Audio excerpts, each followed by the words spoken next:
पहले तो बॉम्ब्स बनाने के लिए नाइट्रोजन कंपाउंड की जरूरत और एक दूसरे को बर्बाद करने के चक्कर में साइंटिस्टों ने हवा से नाइट्रोजन बनाने का फॉर्मूला इजाद किया, जिसका नाम था हेबर-बोश प्रोसेस।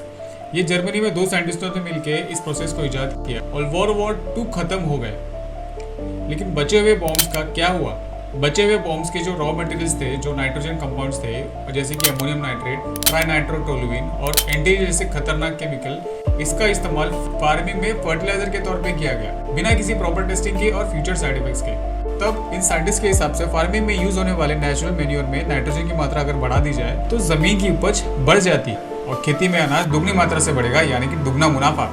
आपने हिरोशिमा नागासाकी के इंसिडेंट के बारे में तो सुना ही होगा। उस हादसे से उभरने के लिए वहाँ के लोगों को सालों लग गए। उसके बावजूद वहाँ के नवजात शिशु 1 दशक तक कंजेनिटल डिफेक्ट के साथ पैदा हुए।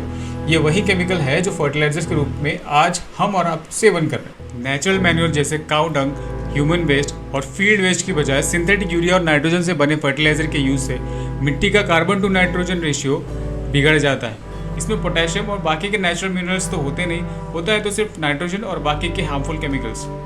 इससे प्लांट्स वीक और वल्नरेबल हो जाते हैं और आखिर में हमें मिलता है केमिकल रेसिड्यू वाला खाना और सो कॉल्ड चमकदार और ओवर साइज फ्रूट्स।